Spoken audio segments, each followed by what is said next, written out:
Alrighty, last one. What's up, people of the world? It's me again, Alex Wormer, aka AP3 Jumped, and today I'm reviewing the last new Laugh House episode for the week. And it's called Here Today, Gone Tomorrow. Yeah, I like that title because I'll talk about that title reference later on. But the actual episode, it's another Lin Lau Jr. episode, and I'm glad we've gotten a lot more of these. And her last one that I really liked, Middleman, is one of my favorite episodes of all time. It became one of my favorites of all time, and yeah, this episode is pretty good too. And it's, I feel like all of Lynn's episodes, the ones that star her as the main protagonist, have really given her a lot of great character development. She's had like a couple so far, but the ones she has had, I would argue these are episodes are I felt her character development lies exclusively to those kinds of episodes, and this one is no different. And let's talk about the episode a little bit. Well, title. Well, again, I'll talk into full detail about what it actually references. But the phrase, it's named after a phrase here, named directly after a phrase, which basically means short-lived. And so yeah, the plot of this episode is that Lynn she's she was trying to win. She had this reputation for being like the top player in her team, her soccer team in particular. And then she gets upstaged by Margot, who has a prominent role in this episode as well, and she's like the secondary character in this, and the secondary protagonist, and she winds up scoring a winning shot, and then yeah, that's pretty much why Lynn gets upset throughout the episode, and because this it turns out that Lynn could not handle being in someone else's shadow while they were in the spotlight, because Margot proclaimed that she could, she can. I mean, she just reminded Lynn of that by the end of the episode. I'm sort of jumping around the entire episode in terms of what happens, but Margot reminds Lynn of why Margot didn't particularly care. I'm so out of breath for some reason, but she reminded her of why she didn't particularly care, the fact that she was in Lynn's shadow. But then Lynn was also reminded that she could not handle being in someone else's shadow, and let alone if it's her own friend. And yeah, and by the final game in the episode, because there's actually a couple of soccer games that happened in the episode, and in the final game, Lynn actually apologizes to Margot, and like literally during the middle of the damn game, and I was wondering like how they were even going to do that, and then at one point they're actually standing still, and that's when Lynn actually gets to apologize, and like I said, really great character growth on Lynn's part, and Margot apologizes too for excuse me for being a little too mean to Lynn whilst trying to teach her a lesson. And yeah, and then they make up, and then the next thing you know,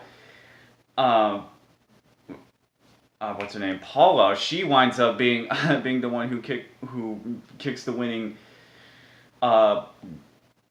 kick in the goal. I swear I can't talk for this video, but yeah, she winds up making the winning point, and she winds up being in the spotlight because Paula has a supporting role too in this episode. She hasn't appeared in an episode since Net Gains, and after that, she along with the rest of the Turkey Jerkies appeared in the comics, one of the comics, and that was only like one other time afterwards. So it's nice to see her return, and actually get to see her and Margot, by the way, in a casual outfit.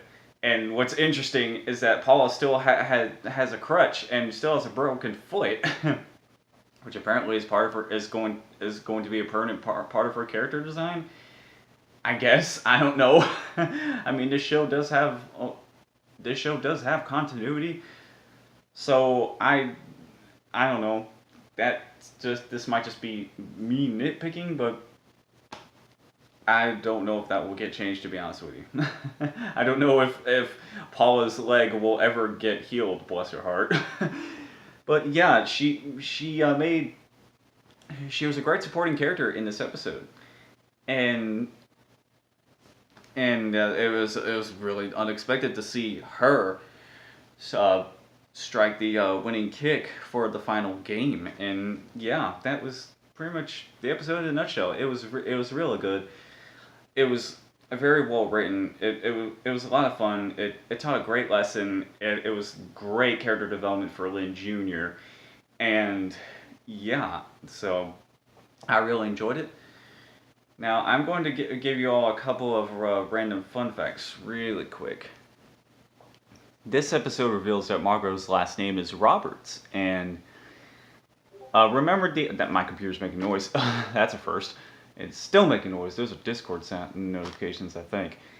But if you remember the Burpin Burke employee that debuted in uh, Snow Way Out, well, he is actually voiced by Grant Palmer, one of the first voice actors for Lincoln Loud, the second voice actor actually. And yeah, he reprised his role again as the Burpin Burger employee. And it's really awesome to see one of Lincoln's old voice actors still be in the series, and despite the voice change. And another thing, Margot herself actually changed voice actors, because if you recall, she was actually originally voiced by Lara Jill Miller, and Margot sort of had a country accent, sort of similar to Liam's, I guess, and because that's one of the types of accents Lara Jill Miller is known for.